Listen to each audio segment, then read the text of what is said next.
So the parasha of the red cow, the command with that Moshe Rabbeinu was very interesting command. Very few level of impurity in the Jewish life. There is someone that impure because he was touching an impure animal, or that he was eating impure animal. It's one level of impurity. There is another level of impurity, which someone that had some material that came out from his body with not in natural way. It's another level of impurity. And there is the highest level of impurity. It is the impurity of someone that touched or was in the same house with a dead person. And for this, with this impurity, there is a very certain process for us to get pure. And what it means to get pure? To get pure, which means that we are allowed to enter to the Bet HaMikdash, to the Mishkan, to the temple. And if we are not getting pure by this certain way, we are not allowed to enter the Mikdash. It's indifferent that getting pure by mikveh, by regular mikveh, which is usually just the ritual of dipping yourself in a water which came from the rain or from natural force.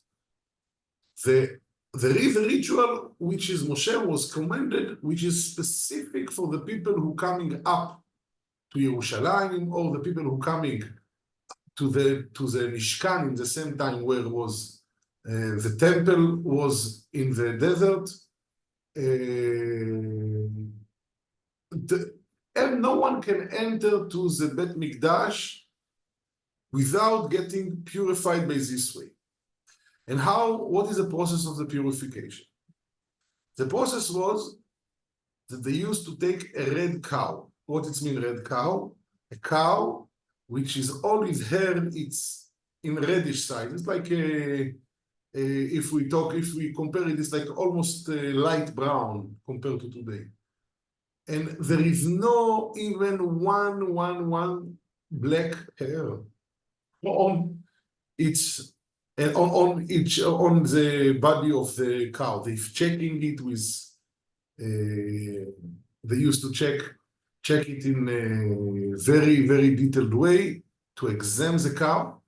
The cow need to be in certain age, which never carry anything for or did any kind of work, which means never used as something which is non-religious or something like that, not used before at all. Which means it's a cow that never carried anything for purpose of work. In the ancient time, they used to, of course, put on things on the cow or on the bull, and they used to carry. However, the same cow which was needed for this ritual was never carried any kind of work, any kind of anything was not carried on it.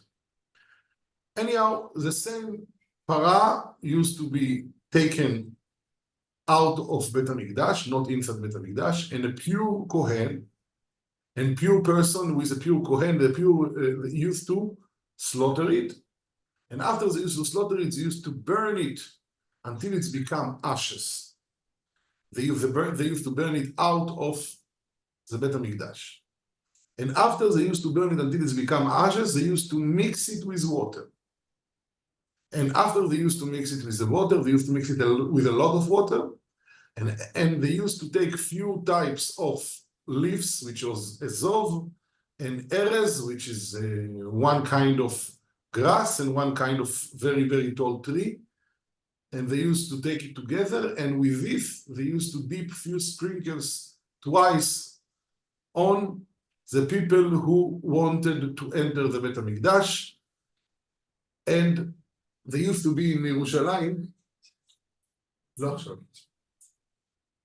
So they used to have in Yerushalayim a special gate for all the people that used to come to the temple, that they used to go under this gate, and they used to get some few sprinkles from this the water of the red cow, and after they entered, they need to do it twice, in the third day of their purity and the seventh day of the purity. Anyhow, after that, they were allowed to enter to the Beit HaMikdash. This was a ritual of prayer, ritual of purity. And obviously, it's unheard of. It's very hard to understand what is the reason of this mitzvah, and we will try to discuss a little bit more soon. So,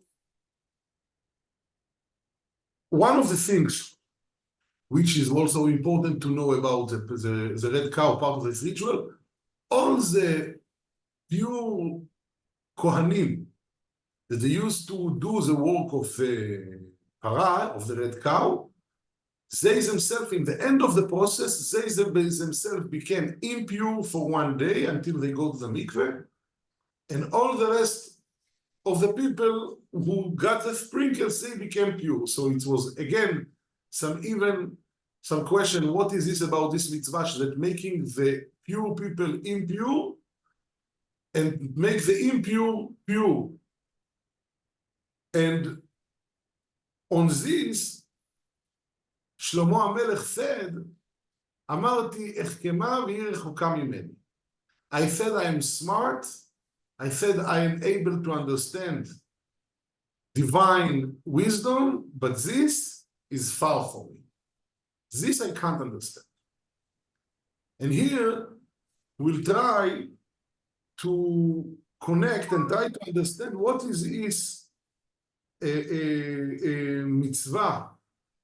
that was so hard to Shlomo to understand, and what is we need to learn from it to our days. In our days, all of us considered as an impure people by death, which means all of us probably have been in a funeral or touched someone that touched dead body or was in the same house with a dead body. So which means right now, in our situation, once Mashiach comes, we're not able to enter the Beit HaMikdash yet. We'll have to go to the process of the red cow in order to enter the Beit HaMikdash. It's important to know that until now in the history of Am Yisrael, documented 9 red cows that has been done. The first was done by Moshe Rabbeinu, and during the first temple and the second temple, another 8 has been done, until and the last one, the 10th, supposed to be done by the Melech HaMashiach once Mashiach will come. It's interesting to know also that today in Israel there are special farms which people are growing the same red cow, which and you can see it online, and definitely if you want we can send you some links. And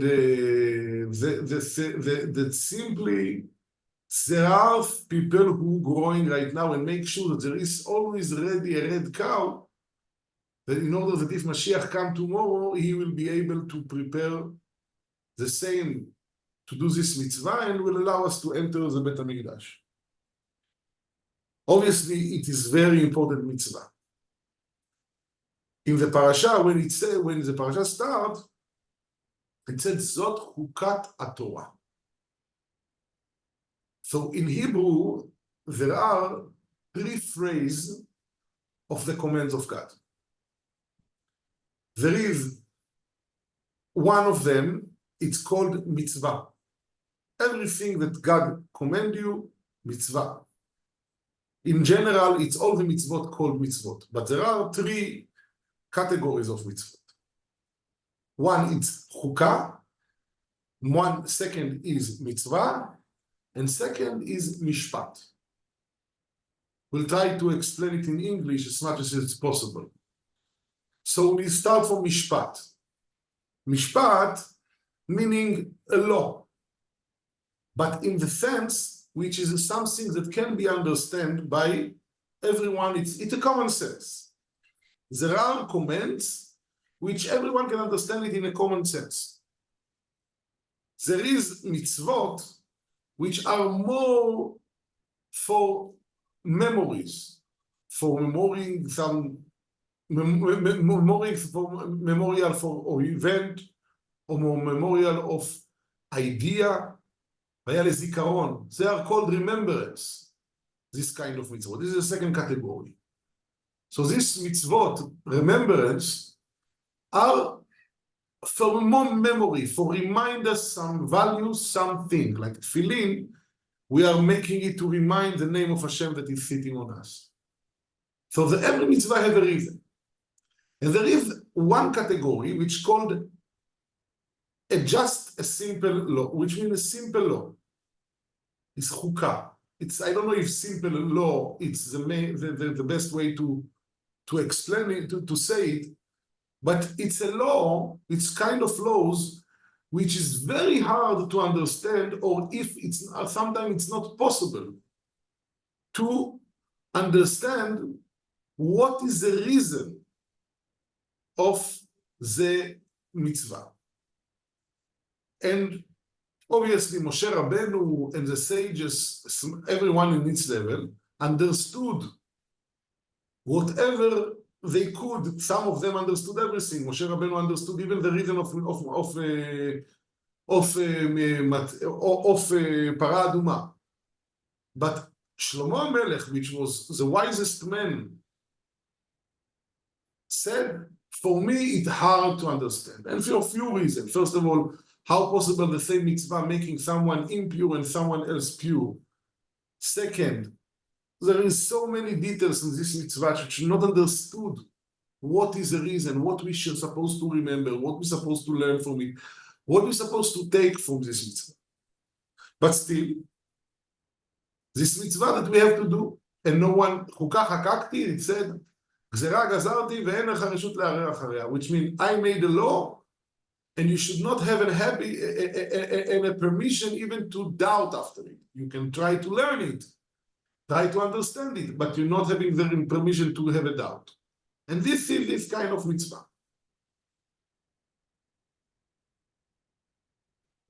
Just to say a story before we'll go a little bit about what is the meaning of this mitzvah in Hasidic way, in the inside way of the Torah. Whatever we able to understand, because obviously we cannot understand this kind of mitzvah that no one else understood before, but there are things which we can understand. We'll say some story, but before, so the story that the Gemara bring was one non-Jew fellow that he had, listen to the story, he had a special gemstone which was needed for the choshen. The choshen, it was the jewelry that was stand on the heart of the Kohen Gadol with all the 12 tribes marking on everyone on special different stone. And one of the stone, which was called Yoshfeh, the stone of Binyamin, of the tribe of Binyamin, was missing. And they were needed, the Chachamim needed to arrange it very urgently. And it was missed because it was very rare stone. And the person who had it, it was one non-Jew fellow, which his name is Dama ben Netina.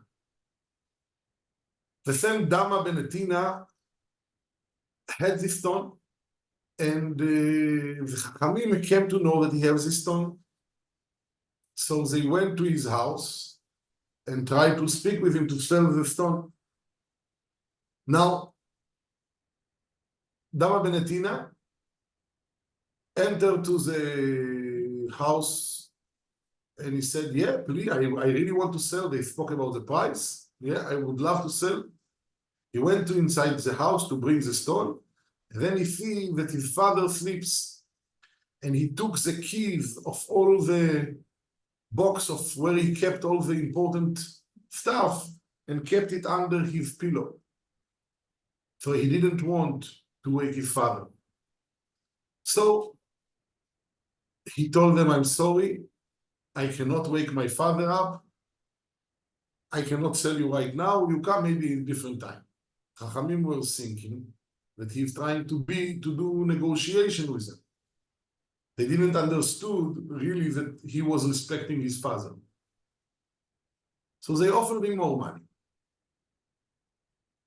He was waiting, he was trying, going inside. He said, no, sorry, he sleeps. I cannot do anything. They offered more money and more money and more money until they gave up and went. And then they found the stone in different place. And he lost the deal. The Gemara said that 1 year after, Hashem gave him a bigger treasure. In his cattle, a red cow born. Hashem rewarded him back. Now the red cow was so rare and so important in the eyes of Chachamim that they paid him, the Gemara said, few times on what he would get for the stone, for the same precious stone which he had to sell them. So this is just a small story to see the importance of the red cow in our ancient time, in our tradition. It's true that we are now waiting for Mashiach to do for us a red cow.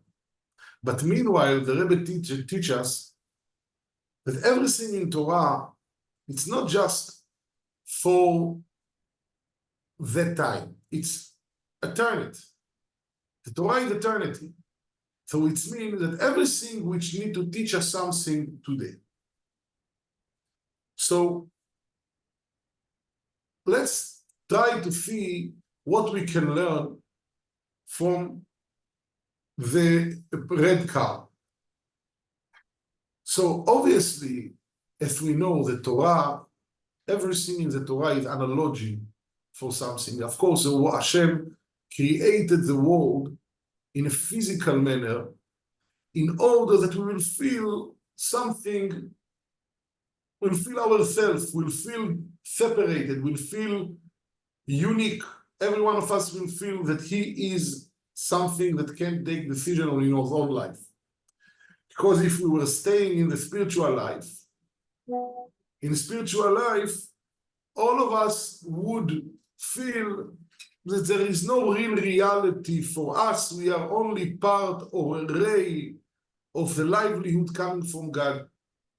And I share, but in order to make us with a free will, he made us in this world, in this physical world. And that's what happened in this. Good evening, ma'am. क्या चल रहा है?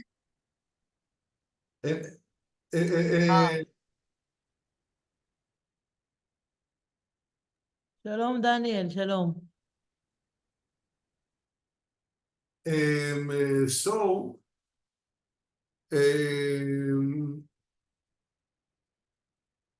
So in the same way, everything in the Torah is also have a source in spirituality, which coming to the world to be expressed in this life in a physical or halacha that coming practically to execution. For example, when we are doing shechita, kasher shechita, kosher shechita, this actually expression of higher value that coming to expression of the time of the mitzvah.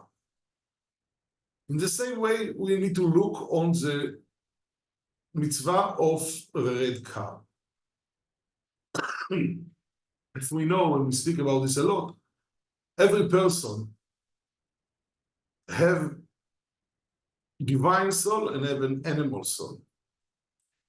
And the process to reach to the situation which the divine soul express itself more than the animal soul, it is called process of the person becoming pure in spiritual way. When we have, for example, someone that he used to get angry, and he succeeded, and this is not a good attribute that he has.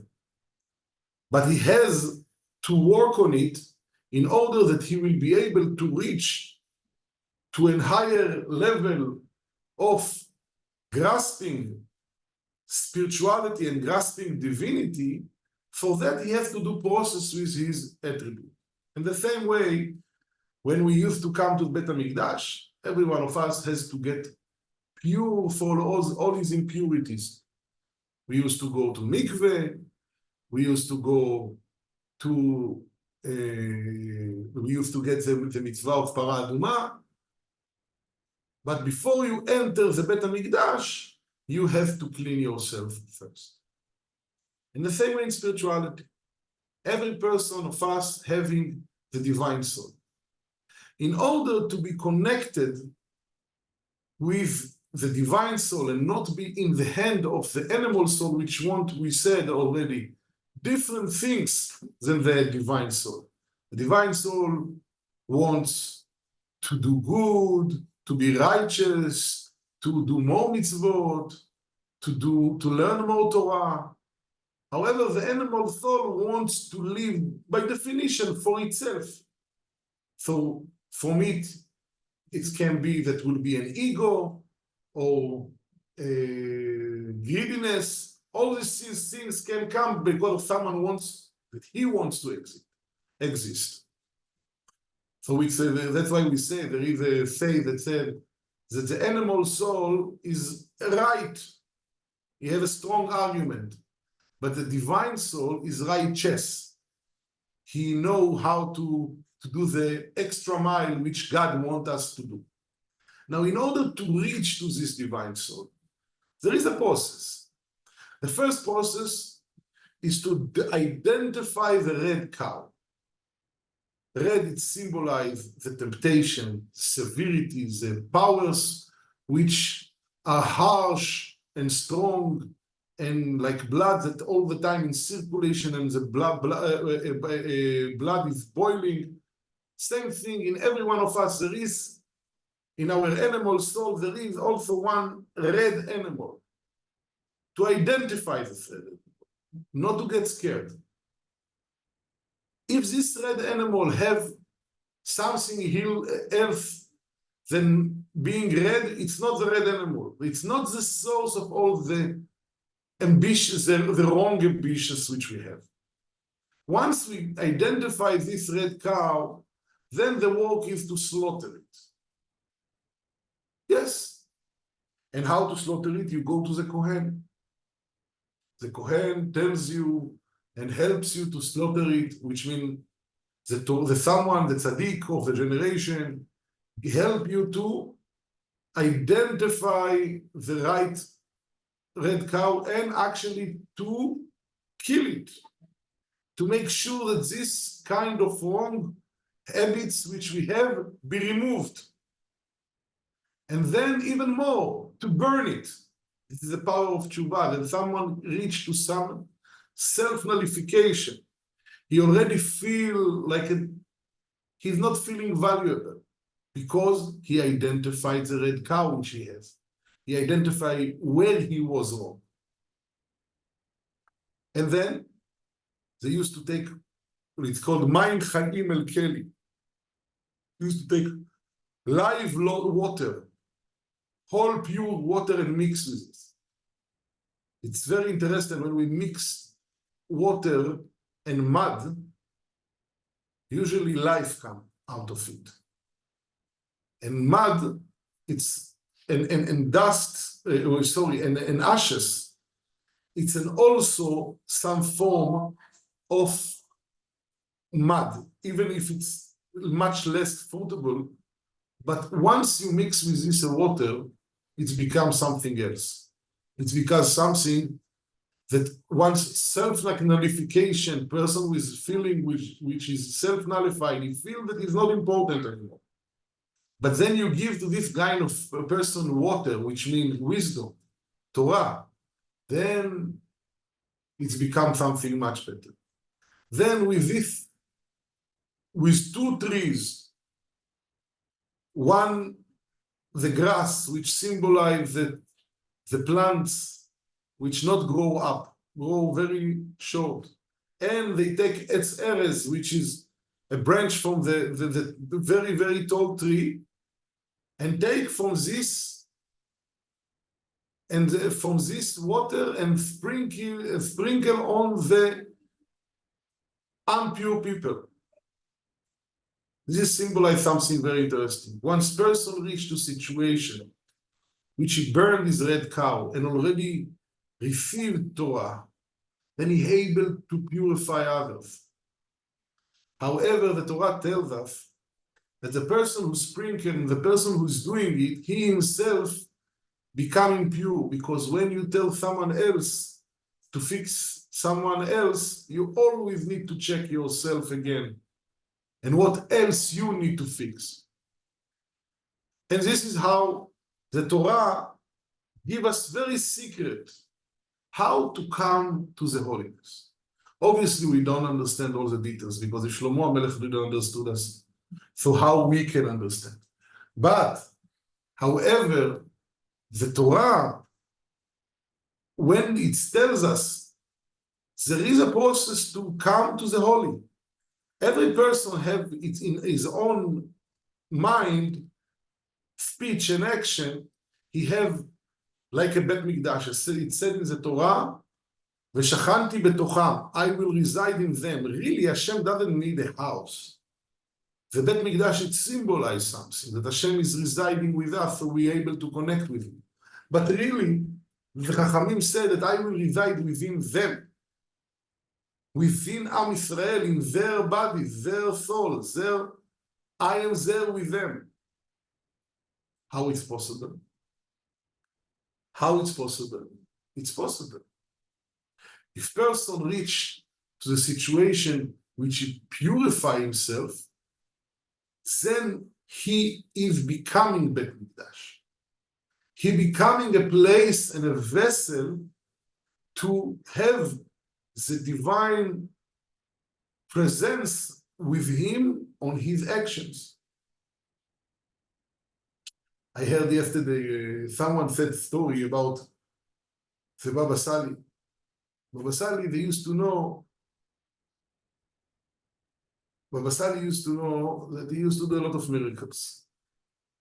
People was amazed from the miracles Baba Sali did. And someone came to him and asked him, tell me, how possible that everything that you say is happened? The story was that it was one girl that was under accident and she could not walk. She was already, the doctors already told her that it's very rare chance that she will be able to walk again, if at all. And they came to the Baba Sali, and the Baba Sali told her, if you will keep on yourself, you take on yourself flows of tzniut, of modesty, you will start to walk now. She was crying, and in the end, she was agreeing to promise that she will take upon herself modesty. Then he told her, stand up. And after some meditation, she stood up, shaking, but she stood up. And after a few hours, she already was walking. So people came to the same person who was nearby, who was asking the Baba Sali, how? How possible that a human tell something and it's happened? So the Baba Sali answered him. He said, it's written in the Gemara, השותה מים לצמאון, מברך בורא ברוך אתה השם, מברך שהכל נהיה בדברו. Which means, if someone drink water for his thirstiness, because he's thirsty, then he bless and say שהכל, that everything happened on his words. There is bracha, we know, שהכל נהיה בדברו. But what the Baba Sali said here? Water is considered Torah. If someone drink water, which means someone learning Torah, not because he has to, because he's thirsty, he wants to learn the Torah. He's already desired to the Torah, which means he became a holy man, that his desires is in the Torah. Then when he says something, then when he bless, המברך, שהכל נהיה בדברו. Then what happened, when he blessed, everything become as he said, like the bracha. So it's a very interesting thing. So we can understand there is a high level. There is a high level which person can reach with hosting the Shekhinah on him, with hosting the divine presence. But the process starts, first of all, with slaughtering the animal. Identify the red animal, slaughtering the red animal, slaughtering the bad habits which we have, offer it on the altar, burn it. We know we are actually shifting from one being to a different being. Then mix it with water. And then you will not just be, will be purifying water. It's not anymore a red cow, which is something which symbolizes temptation, symbolize wrong ambitions. No, it's now a purifying water. It's a purifying to the biggest impurification. Why, by the way, death is the biggest impurity. So death, it's actually a situation of no anymore life. Nothing is continued. And we know that God is life. God is giving the life. And everything that object life, it stands in a contradiction, totally with godliness. So how God created death? Obviously will come a time which will be the death, the world will come back to the first habit before, like it was supposed to be before the Adam and Eve did the thing, which is supposed to be a world which death, it's not something trivial. People living and living and living. But what brings the death? What brings the death? The absence of real life. When someone, we know that when someone reaches a situation which there is more material, if body become heavy, like we know that this is what happened with the old person, his body become heavy to him, the life become heavy. His soul yearned to come back to the upper worlds. It's become heavy. What makes heavy? Difficulties of the life. What brings the difficulties of the life? Usually our mistakes. If we do everything right, obviously, and if we will have the mind of Moshe Rabbeinu, which knew everything he goes, we'll be like Moshe Rabbeinu. Moshe Rabbeinu in the age of 120 years, all the Torah tells on him, Lo nas lecho, he was strong, like he was the first day he takes them from Egypt. And when he died, the Torah tells us that Hashem himself hide him in a cave. That I would say Moshe Rabbeinu lo met. So there are people who are like Eliyahu Hanavi that went up with his body. Why? Because his body was not belong to any kind of sin or mistakes which make his which make his material life heavy so much to live. But we, all of us, we're doing a lot of mistakes because we are time of the Galut. But will be a time which God will, the world will come back to perfection. And the perfection is about how we will be able to be free from our mistakes, free from our worries, and hence we'll be able to live more. Able to live more until it will be like last long forever. And this is something which is godliness, because God is infinite. It's we that we are measured and limited. We know that in the word Eser, we know that in time of Bet HaMikdash, when Mashiach will come, we'll do the 10th para, which is coming, 10th in Hebrew, it's Eser. How many things we think 10 in the Torah? Many things. The 10 commandments, the 10 utterances, 10 attributes, which mean there is a time which the Torah promised us, Hashem will remove the Yetzer Hara, the bad inclination from us. And this is the time when Mashiach will come, then the situation is every one of us, everyone will be knowing God. Like the Rambam, yesterday actually, we finished the yearly study of the Rambam all over the world. He was saying the last sentence that in the time of Mashiach, everyone will be very knowledgeable in Torah. כי מלאה הארץ דעה כמים לים מכסים. Everyone will understand godliness, and obviously, if you understand godliness, you're not even connected to mistakes, to the sins, to things which are not perfect. And at the time of Mashiach, we're supposed to reach to this perfection. This is also the number 10.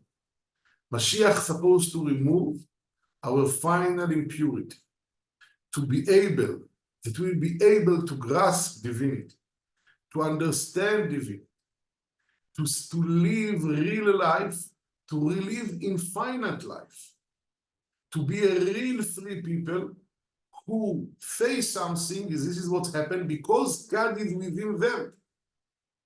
And this is the main purpose of us of waiting for Mashiach. So Bezrat Hashem, we hope that soon enough, and that's why, by the way, we are reading Parashat Para now, before that we are starting to read about Nisan. In Nisan, what we're doing usually, all of us going to Bet HaMikdash to eat offering of Pesach. Offering of Pesach need to be given in purity. While a person is pure, then he can eat them, can enter to the Bet HaMikdash and take and be participating in the offering. And what do you need to do before that? To get purified. So then Chachamim tell us in this Shabbat, we should read again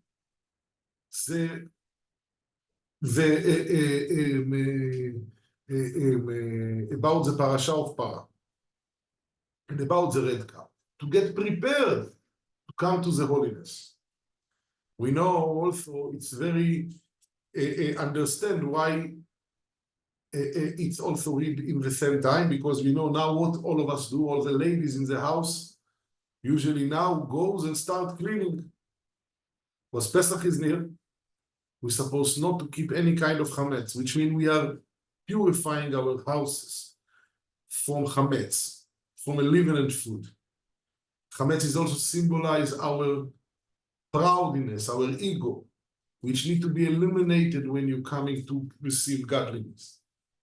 So all this part of one process of we preparing ourselves to be a vessel to a great light, which if we feel that we are something, then we will not be able to receive this light. There is a story, with this we will finish, that one student, which was in Yeshivat Tom Chetmim, in Chabad Yeshiva, he was very, very smart guy, but also a little bit feel that he's the smartest guy. And one of the Rabbanim didn't knew what to do, how to make him to understand what is the right way. I think the rabbi was named Rabbi Shlomo Kesselman, I'm not sure, but this is what I think, if I remember it correct. And he called him, Shlomo Chaim Kesselman, I think. He called him to his house and he told him, I want to discuss with you. Okay? He came and he started to give him a cup of tea, and he started to pour tea in the cup. and the cup was standing on the table next to the legs of the student. The rabbi was pouring tea and pouring, and the cup overflowed. And the rabbi continued to pour, and the cup more overflow until it touched the leg of the student, and the students feel heat. And he said, Rabbi, what you are doing? It's full. There is no place for more tea. He said, you're right. He said, yes, when the cup is full, it's very hard to put there something new. And this was a message that the rabbi wanted to give him, and we need also to, in our part of our process of coming to the divinity, first of all to understand that we need to learn. And there are some red cows that sit with us. Yes, it may be hard to identify, but it exists. And if we succeed to suppress it, and succeed to elevate it, then it can be something beautiful that make other pure. Be'ezrat Hashem, we'll do it together with Mashiach Tzidkeinu B'meira b'yameinu. Amen. Thank you everyone for participating. Toda rabba. תודה רבה. Thank you. תודה רבה. Thank you. Thank you, Rabbi.